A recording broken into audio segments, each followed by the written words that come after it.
The part I remember most isn't the moment she handed me the check. It's the look on my daughter's face when I told her we didn't have to move.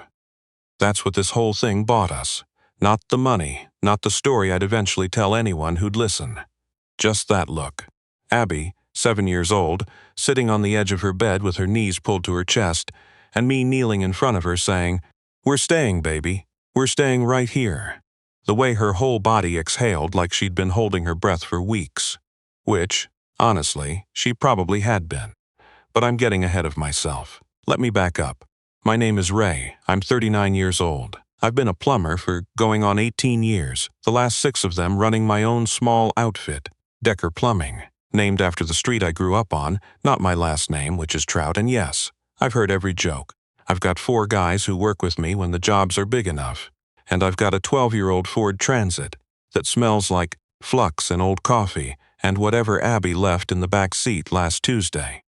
We live in a rental in Garfield Heights, Cleveland, Ohio, and until about 4 months ago, I was looking at the very real possibility of losing that rental because the owner had decided to sell and the new buyer wanted the unit vacant. So that's where I was. Not desperate, exactly, but close enough to smell it.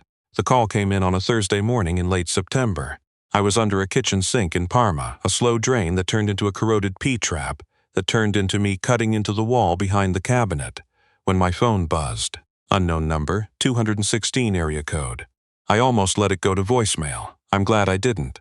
The woman on the other end said her name was Constance, that she was calling on behalf of her employer, and that they'd gotten my number from a neighbor who'd used me before. She said there was a plumbing situation at a property in Hunting Valley that needed immediate attention and asked if I had availability that afternoon. Hunting Valley. That got my attention. Hunting Valley is about 25 minutes east of Cleveland, tucked between Chagrin Falls and South Russell, and it is, I say this without exaggeration, one of the wealthiest communities in the entire state of Ohio. Average home value somewhere north of $2 million. The kind of place where the driveways are longer than most streets I've worked on. I'd done a job out there maybe twice in 6 years, and both times the homeowner had treated me like a delivery driver who'd taken a wrong turn. I said yes. I wrapped up in Parma, loaded the van, and drove east. The address led me down a private road I almost missed because the entrance was marked with nothing but a small stone post and a mailbox that probably cost more than my truck. The driveway curved through a stand of old oaks and opened onto a property that I'd estimate at somewhere around 8 or 9 acres. The house was large in the way that serious money is large. Not showy, not ostentatious, but absolutely certain of itself. White limestone, slate roof, 4 chimneys. The kind of house that doesn't need to impress anyone because it's long past caring what you think. Constance met me at the front door. She was a woman in her 60s with reading glasses on a beaded chain, and the particular efficiency of someone who had been managing complicated situations for a long time. She shook my hand, checked my name off something on a tablet, and led me through a foyer that was bigger than my living room into a kitchen that made me briefly rethink my career choices. The problem, she explained, was in the primary bathroom on the 2nd floor. The vanity faucet had been dripping for 2 weeks.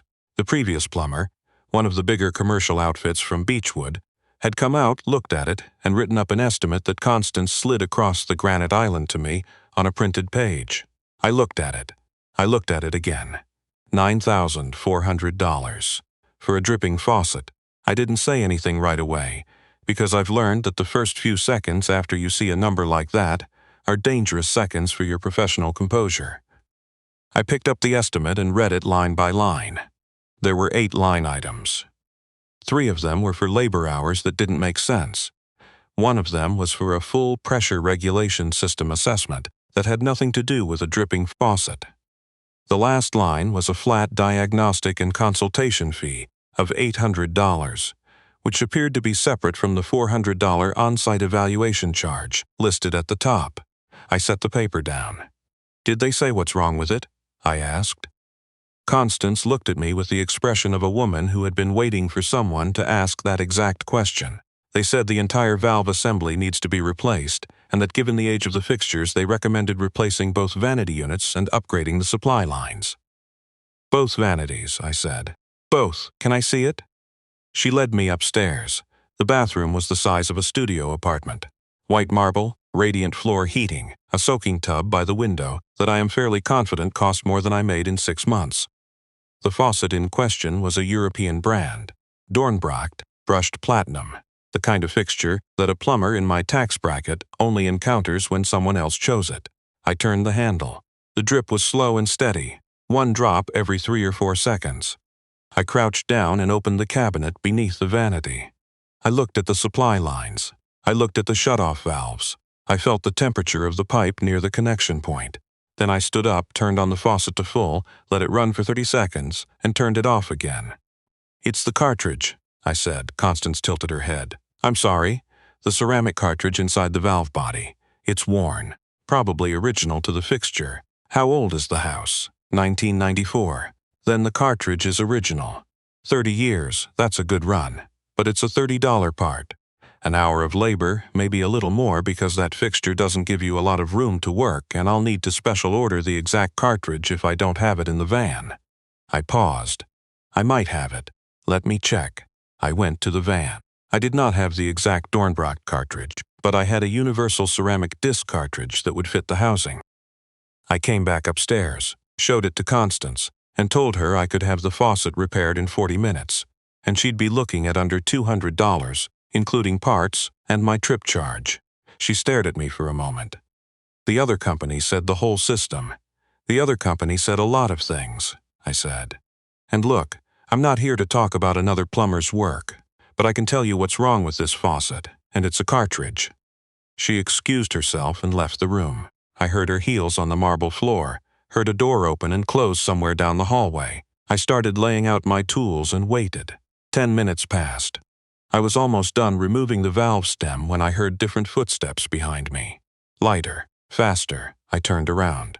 The woman standing in the doorway was not Constance. She was, I'd guess, somewhere around 50. Slim, with dark hair cut close and sharp, wearing a rust-colored cashmere sweater and dark pants, and the kind of understated jewelry that costs more than its absence of fuss suggests. She was looking at me with an expression I couldn't entirely read. Somewhere between skeptical and curious, like she was trying to decide if she was about to be impressed or disappointed. "You're the plumber," she said. "Yes, ma'am. Constance says you think you can fix this for $200. "Yes, ma'am." She crossed her arms. "The last company I called told me this needed a full replacement. New fixtures, new supply lines, the whole thing. They said if I didn't address it soon, the sustained drip could stress the connection at the valve seat, and I could end up with a failure inside the wall." I finished removing the stem and held up the cartridge so she could see it. "You see this rubber seal here?" I pointed to a small O-ring at the base of the cartridge. "It's degraded. When you turn the faucet off, this seal is supposed to create full contact with the valve seat and stop the flow. It's not doing that anymore because the rubber has compressed over time. That's your drip. One drop every few seconds, exactly what you've got." I set it on the vanity. The connection at the valve seat is fine. The supply lines are fine. The fixture is fine. The other company may have told you it wasn't, but I'm telling you it is, and I'll show you when I'm done." She was quiet for a moment. Then she said, "What's your name, Ray?" "Ray Trout." Something shifted in her face, almost a smile. "Like the fish." "Like the fish," I said. "I've heard every joke, I'll bet you have." She uncrossed her arms. "I'm Ingrid. Ingrid Halverson." I recognized the name, not from personal acquaintance, but from the kind of ambient awareness that comes from living in Northeast Ohio. Halverson Capital. Ingrid Halverson had built a private equity firm starting in the early 90s that had, over 3 decades, acquired and restructured something like 40 companies, mostly in manufacturing and logistics.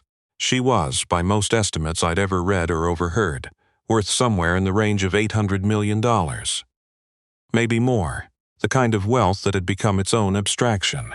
She was standing in her bathroom in cashmere, watching me replace a $30 cartridge. "You said you might not have had the exact part," she said. "I've got a compatible one. The housing dimensions match, the disc diameter is right. It'll work." "How do you know?" "Because I've been doing this for 18 years. She nodded slowly, like she was filing that away somewhere. I finished the repair in 35 minutes, replaced the cartridge, reseated the stem, torqued it to spec, turned the supply back on, tested the faucet through 6 full open and close cycles. No drip. I checked under the cabinet. Dry. I ran it hard for 2 minutes and checked the connection at the wall. Still dry. Done, I said. Ingrid had stayed in the doorway the whole time, not hovering exactly but watching. She came forward now and turned the faucet on and off herself, 3 times in quick succession, then waited. Nothing. How long will this last? She asked. Another decade, probably. Maybe longer. If it starts to feel stiff when you turn it, that'll be early warning that the ceramic disc is wearing again. Easy replacement. She was quiet again in that way that I was beginning to understand was just how she thought, not rudely, just thoroughly. The other company, she said. The $9,000 estimate. Yeah. Is that common? I picked up my tools and started packing my bag. It happens. Not always dishonesty. Sometimes it's just that big outfits have overhead. They've got minimums. The tech on site doesn't actually diagnose. He just runs down the replacement checklist. But sometimes it's also. I stopped. Sometimes it's also what, she said. Sometimes it's also that they figure a property like this, the owner isn't going to look twice at a number that size. They assume you'll just approve it because the inconvenience of questioning it isn't worth your time. She looked at me.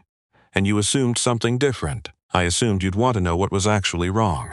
She was quiet for a long moment, then, Are you hungry? I blinked. I'm sorry? Hungry. It's almost noon. Constance, soup this morning. Come down to the kitchen and I'll write you a check and you can eat something if you want. I almost said no, because that is my default setting in situations I don't fully understand. But something stopped me. Maybe it was that I'd been up since 5:30 and the granola bar I'd eaten in the parking lot in Parma had worn off 2 hours ago. Maybe it was something else. Sure, I said. Thank you. The kitchen was warm and it smelled like chicken and thyme. Constance set a bowl in front of me without being asked and went back to whatever she'd been doing at the counter. Ingrid sat down across from me with a cup of coffee and a posture that suggested she sat at this particular island in this particular chair 100 times a day and was entirely comfortable with the arrangement. Do you live in Cleveland? She asked. Garfield Heights. By yourself? No. I've got a daughter, Abby. She's 7. Something moved across Ingrid's face. Just briefly. Just the two of you, just the two of us. Her mom and I split up when Abby was 3. She moved to Phoenix. We've got a workable arrangement. I paused. Abby spends summers out there, school years with me. That's not easy, she said. No, I said. It's not. She wrapped both hands around her coffee mug.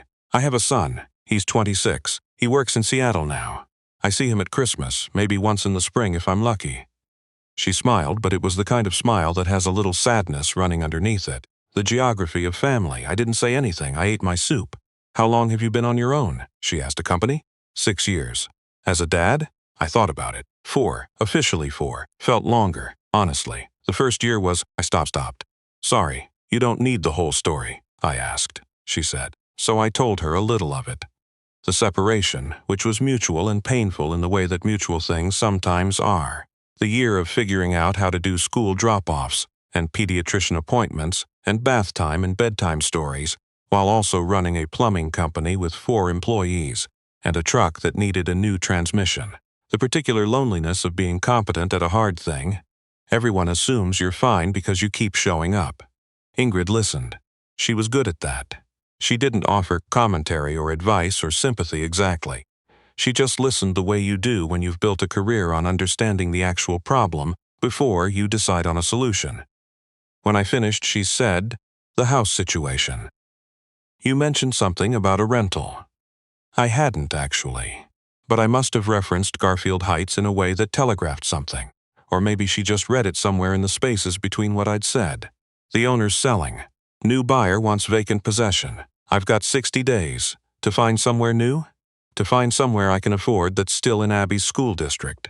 I shook my head. The market right now is. I exhaled. It's fine. I'll figure it out. She looked at me for a long moment. You said that the way people say things they're not entirely sure are true. I put my spoon down. Yeah, I said, I guess I did. I finished the soup. I wrote up the invoice, $187, parts and labor, trip charge included, and left it on the island. Ingrid wrote a check, folded it, and handed it to me. I said, thank you. She said she'd like my card for future work. I gave her one. I drove home through the gray September afternoon, thinking about nothing in particular. which is what I do when I'm actually thinking about something very specific, and I don't want to look at it directly. The soup had been good. The job had been straightforward. The woman had been, I didn't have a good word for it. Interesting wasn't quite right. Serious, maybe. Present in a way that wealthy people aren't always present. I didn't think much more about it. And then, 11 days later, Constance called again. This time the problem was a sump pump. The basement of the property, which was, of course, a basement the size of a mid-sized commercial kitchen, had a sump basin in the northeast corner, and the pump had failed during a heavy rain event the previous night. There was standing water, about 3 inches of it, across maybe a third of the floor. I drove out that same morning. The pump was a 10-year-old unit, a decent make but end-of-life cycle, not worth rebuilding. I had a comparable replacement on the van. 4 hours including water extraction with a wet-dry setup, replacement of the discharge line check valve, which had also failed, and a test cycle. I found a secondary issue. The pit lid seal had degraded, and there was some moisture infiltration around the rim that would cause odor issues down the line. I replaced that too. When I came upstairs to tell Ingrid it was done, she was in what I can only describe as a library. Floor-to-ceiling shelves, a leather chair near a window, stacks of folders on a side table that looked like they mattered. She looked up when I knocked on the doorframe. "All done," I said. I left a write-up on the kitchen counter. "Thank you." She took off her reading glasses. "Ray." I waited. "How are things going with the housing situation?" I didn't immediately answer because I was trying to figure out why she was asking. "Still working on it," I said. "Found a couple places. Nothing that works perfectly yet." She nodded. "I own a property in South Euclid. A smaller house. It belonged to my late husband's mother. It's been rented for several years. The last tenant moved out in August, and I haven't decided what to do with it yet. It's not the same school district as Abby's at Garfield Elementary," I said. "She loves it there." "Then that doesn't work," Ingrid said. "But I wanted to mention it in case." She put her glasses back on and looked back at the folder in her lap. "I'll let you know if I need you again." I stood there for a second longer than I needed to. "Thank you," I said, "for saying that." She didn't look up. Fix people's problems, honestly, it's a reasonable way to live. I don't know exactly how to describe the next few weeks. I kept working, a burst pipe in Lyndhurst, a water heater replacement in Solon, a bathroom rough-in for a gut renovation in Ohio City that took 11 days and paid well. Abby had a school play, which she'd been cast in as a tree, which was apparently a significant tree. I sat in the third row and took too many pictures and cried a little when she waved at me from the stage. Because that is what you do when you are a grown man, watching your 7-year-old stand very still and wave her arms slowly and take the role of a tree with complete seriousness and commitment. I found a house, or thought I did, a rental in Maple Heights, still technically Abby's school zone, a little farther than I wanted, first and last, and a security deposit that stretched my reserves thin. I'd been about to sign the lease when the landlord called to tell me he'd gotten a better offer from someone willing to pay 6 months up front and he was going with them. Which is legal, because I hadn't signed anything yet. Which didn't make it feel any better. I told Abby that night that we were still looking.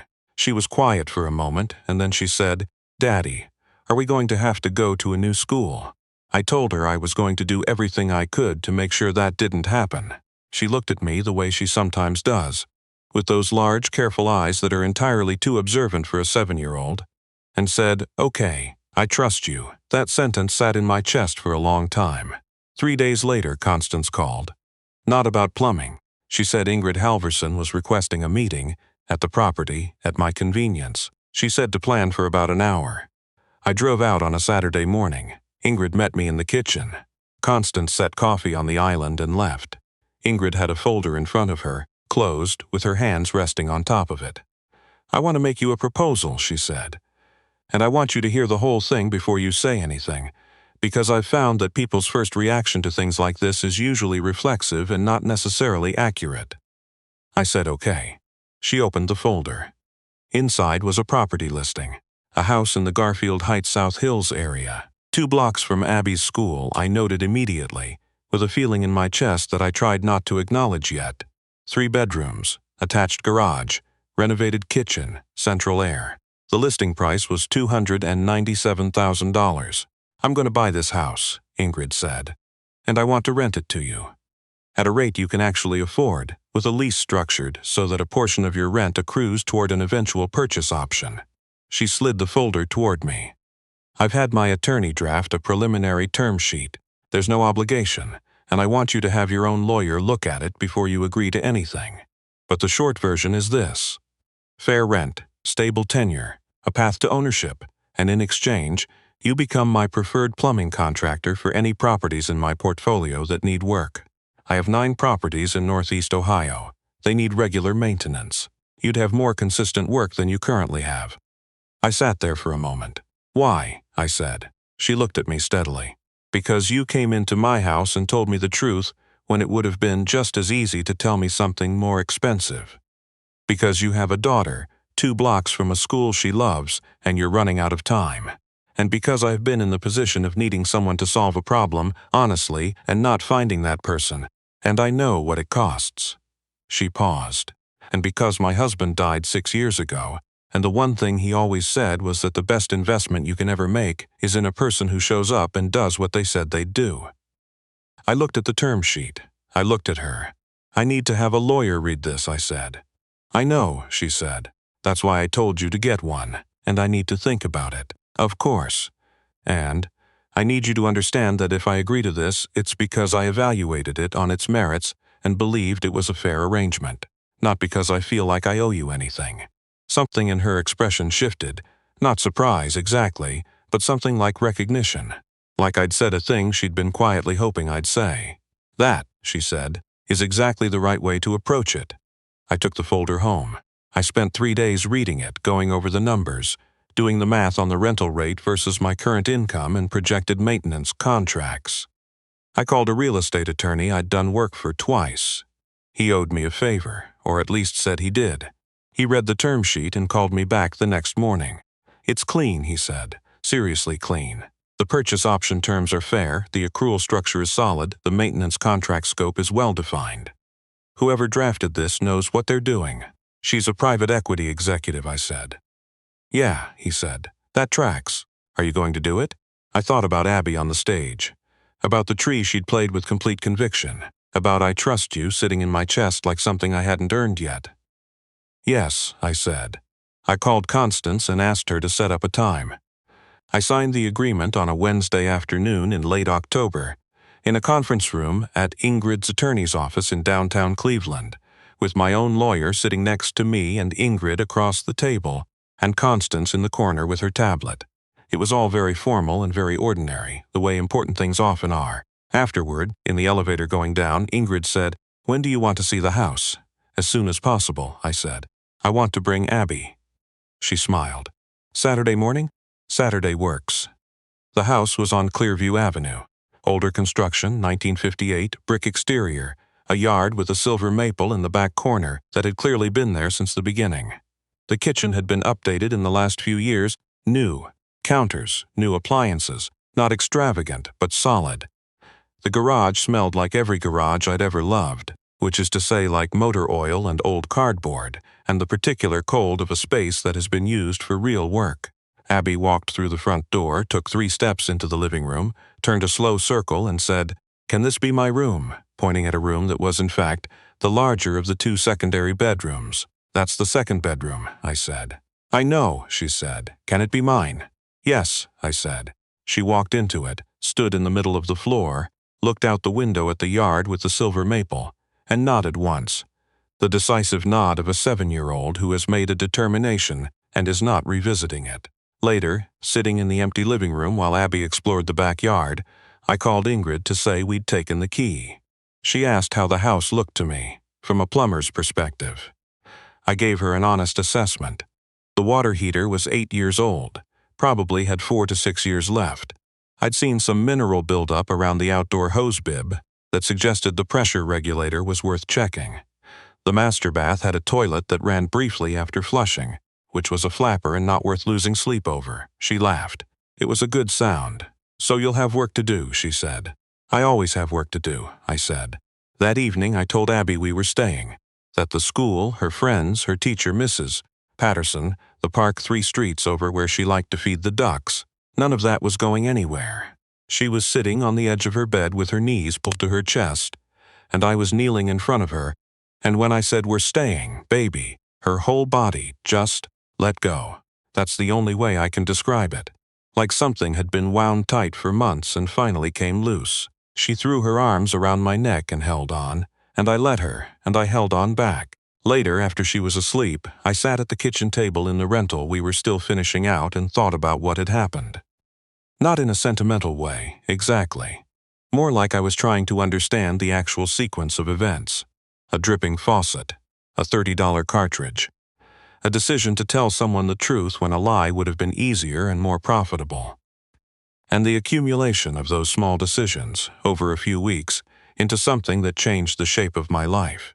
I've thought a lot about what Ingrid said, about her husband, about the best investment being a person who shows up and does what they said they'd do. I don't think she was being generous when she said that.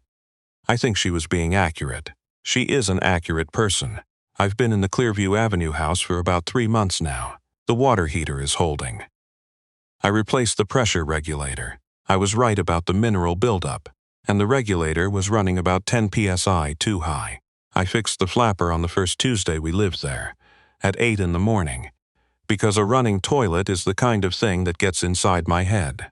Abby has set up her room the way she wanted it, which is to say there are approximately 40 drawings taped to the wall above her bed, a collection of rocks lined up on the windowsill, and a small painted sign that says, "Abby's room with 1B, because she made it when she was 5, and I am not taking it down. Last week, she brought home a drawing she'd made at school. It was of the two of us in front of the house. I was holding a wrench. She always draws me holding a wrench, and she was standing next to me with her arms up. She'd written something at the bottom in her careful, slightly lopsided handwriting. It said, "Me and Dad. We stayed. I've got it on the refrigerator. I'm not going to tell you that everything worked out perfectly, because nothing works out perfectly, and anyone who tells you otherwise is selling something. The housing market is still brutal. I've still got months where the cash flow is tighter than I'd like. Abby still misses her mom sometimes, in the way that kids miss things they don't have words for yet. But I've got a door I can lock at night that leads to a house I'm building toward owning. I've got a daughter who drew us both in front of it and said we stayed. And I've got a piece of advice I'll give you for free, because it's the truest thing I've learned in 18 years of getting under people's sinks and into their walls and telling them what I actually find. The most expensive repair is the one nobody told you the truth about.